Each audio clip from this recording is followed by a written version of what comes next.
Après toutes ces histoires, ce serait chouette de découvrir des légendes un peu moins connues. Un peu moins connues. Écoute, j'en ai une, mais encore plus au nord. Ok, je me Faut bien se couvrir parce qu'on va au Groenland. Allez, c'est parti. Est-ce que vous êtes bien couverts, tous? Écharpe, bonnet, fourrure, nous allons dans le plein pays, blanc et glacé, le pays du peuple inuit.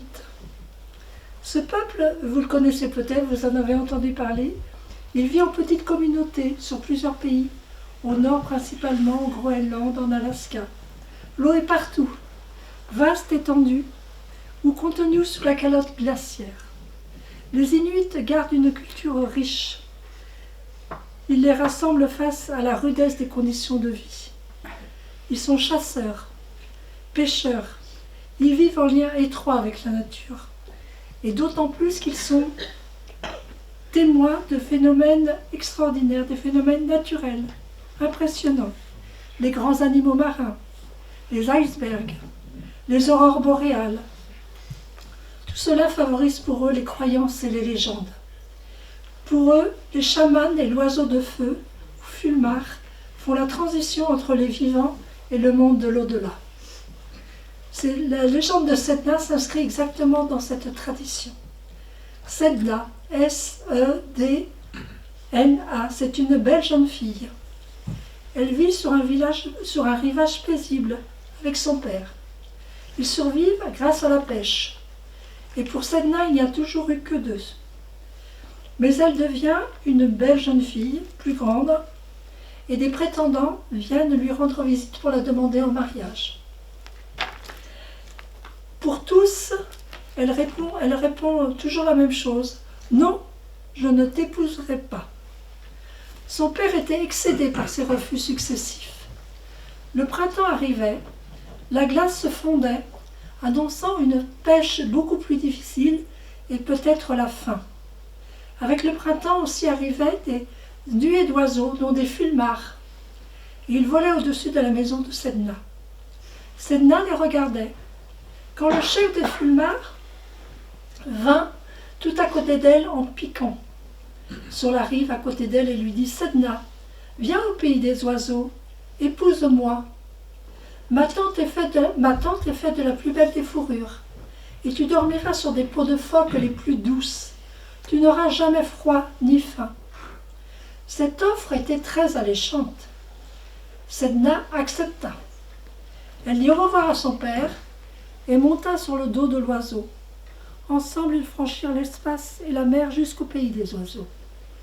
Très vite, Sedna fut déçue. Elle s'aperçut que son nouveau foyer ne ressemblait pas à ce qu'elle avait imaginé.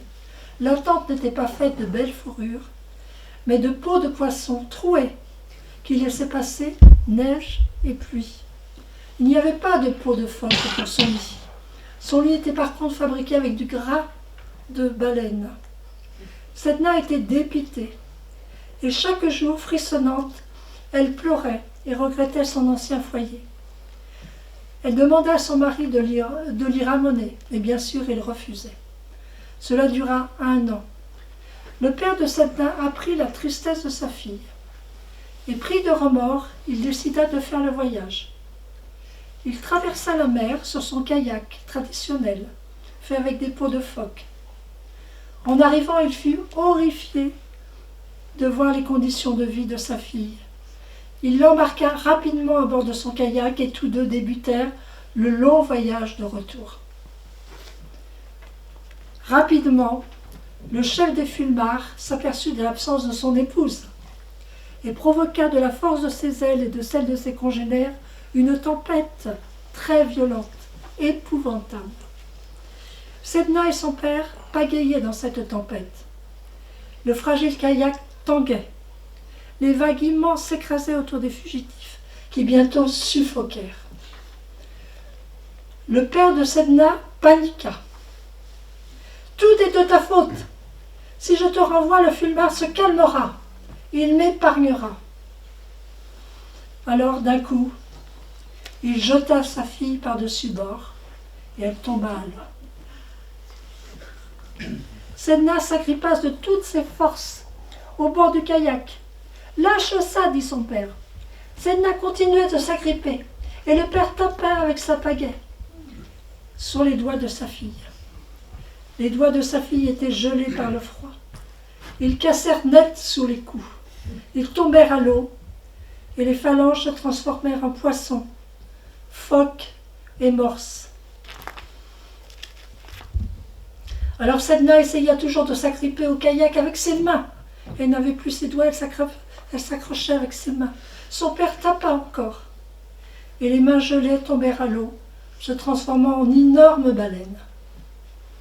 Sedna ne pouvait plus tenir.